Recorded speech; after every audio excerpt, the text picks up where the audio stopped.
Good evening, STN. I'm Rachel Bryza, looking down at one of the biggest cities in the United States, Los Angeles, California, where GTV reporter Kevin McCarthy headed back to elementary school, but this time to talk to a former TV and Broadway star who's acting as a role model to her students. Put your things down right here on this. It's 8:40 a.m. at Virginia Road Elementary School, and these students couldn't be happier to start their day smiling in Deborah Engel's theater class. I think teaching in this elementary theater program for me is fantastic. We see thousands and thousands of kids over the course of a year. You know, I go on a campus after I've been there for a few weeks and I'll have 100 kids screaming, "Miss Engel, Miss Engel!" They're so excited, you know. But it's a really creative way for the students to learn.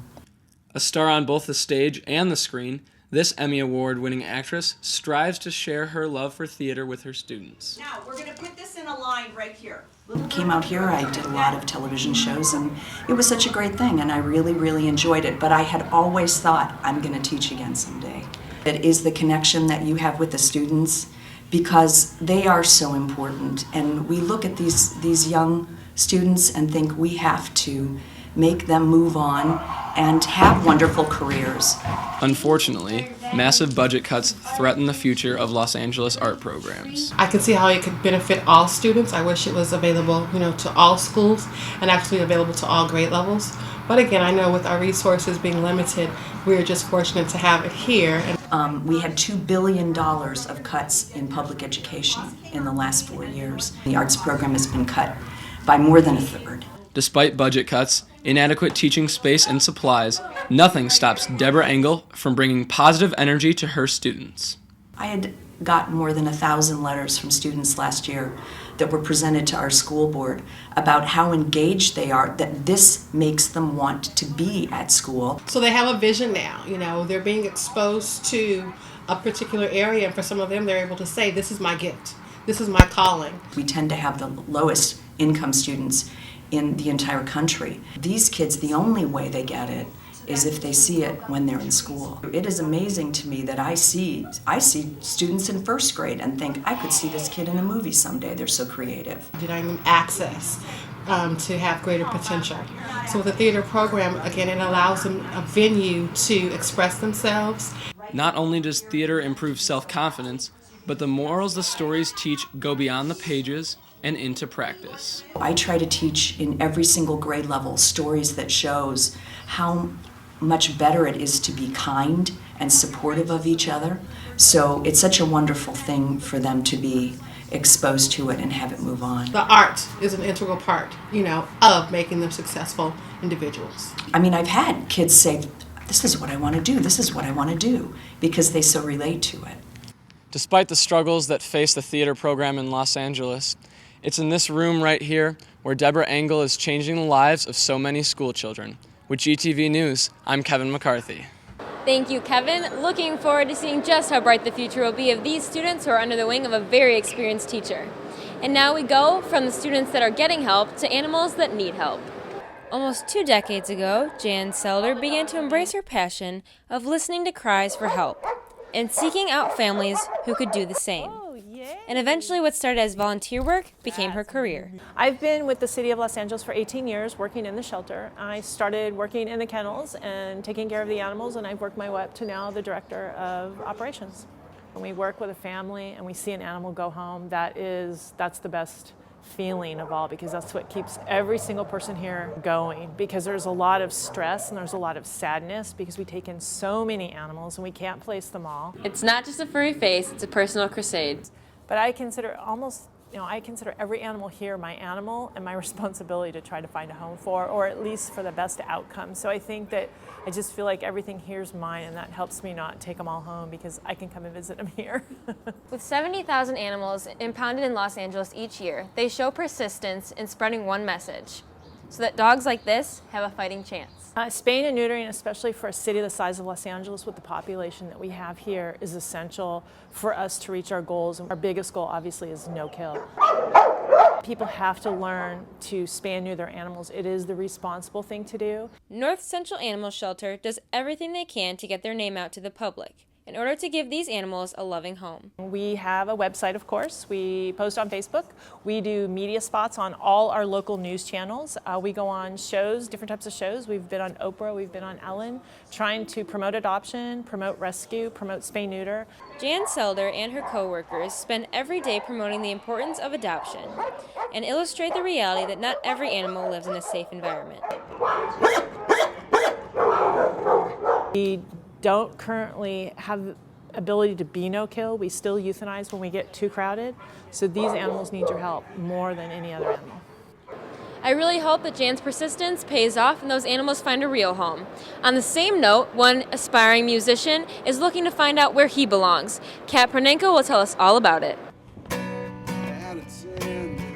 I knew I wanted to be a musician when it was just so natural to write a song, and it was just almost like a calling. Like I had to do it. I had to go play gigs. I had to write songs. I had to make music. And the passion for music that Ted Wolfers has is greater than anyone can imagine. I'm a career artist, you know. I'm in it forever, and it really is a calling. It's what I do. It's my career. It's not just my job. It's all about inspiration. But you know, when you're producing, it's finding a sound, a path, and following through with it. Because so many people start a record, but they never finish. But some of his passion comes straight from the heart.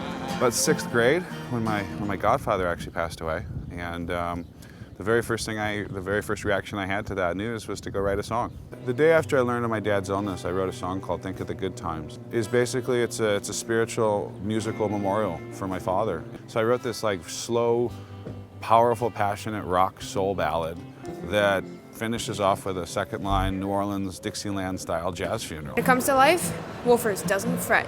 Of any success I've had in this life, I've never planned for it. It's always the stuff that comes out of completely nowhere, out of complete left field, that it's just like, wow, who would have guessed? Unlike your average person, Wolfers gets his natural high on stage. Every time I go up on stage, if it's a gig for 5 people or 5 million people, if it's an acoustic gig, if it's a rock gig, I get that feeling again. I harness that feeling again. So if I'm having a really bad day, or if I've had a bad news or bad event, the show gets me through. And it's amazing how therapeutic a show can be. The saying goes that music is a soundtrack to people's lives. And for Wolfers, this adage rings true. These are songs I write about my experiences and about, you know, ex-girlfriends, ex-friends, current girlfriends, you know. So every night on stage, I get to go and look through a yearbook of my life. It's good to live life that way. If you know the ending of the book, why would you read it? For GTV News, I'm Kat Pernenko. Thank you, Kat. And now it's time for some food and fun as we head over to Taylor Bozer, who's cruising through LA for some unique cuisine. They're everywhere and they sell everything, from grilled cheese to sushi. But there's one food truck that's taking the LA area by storm with their crazy Cajun cooking. It's basically all the seasonings that we have, like the salt, the peppers, the red peppers, the jalapeno peppers. The variety of taste appeals to a wide palate that has more history behind it than just a bite to eat. Believe it or not, I came here 25 years ago from Lafayette, Louisiana. I came here with nothing. Drove a little red Nissan that blew smoke all the way here. And if it had stopped any other state, we wouldn't be speaking right now. Little bumps along the road didn't stop Steven from keeping a persistent attitude. The reason why I stopped my restaurant was because the landlord kicked me out after 20 years so his son could open up a restaurant. Like I tell you, look what they created for me. One door closed, another one open.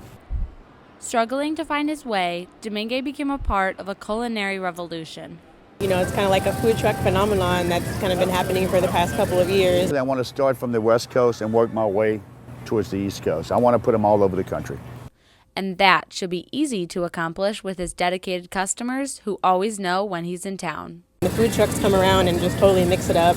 You can depend on, you know, this one to come on Thursdays, so it's always something we look forward to. I guess just the food itself is what's unique. We've been voted best food truck 7 in a row so far. The originality of the food is what's getting the truck nationwide recognition through a once-in-a-lifetime opportunity. All I could see on his face was, I want this guy on my show. Oh yeah, I was the character of the show. Steven was a contestant during the first season of the Great Food Truck Race on Food Network. Oh God, it was an experience I will never forget because I should have won the show. I had the best food on the show, my strategy sucked. Although his time on television was short-lived, he's back on the rise with great things around the corner. I'm actually going to open up within the next month and a half in this right around the same location that I was before. Le Bon Temps Roulette! For those of you who don't know, that means let the good times roll. And they certainly do with Raging Cajun. For GTV News, I'm Taylor Bozer. Thank you, Taylor. I hope you got plenty of food this afternoon. And now showing you the many levels of LA sure made up for a jam-packed day, but I'm going to have to show you the same amount of persistence to wait for this elevator.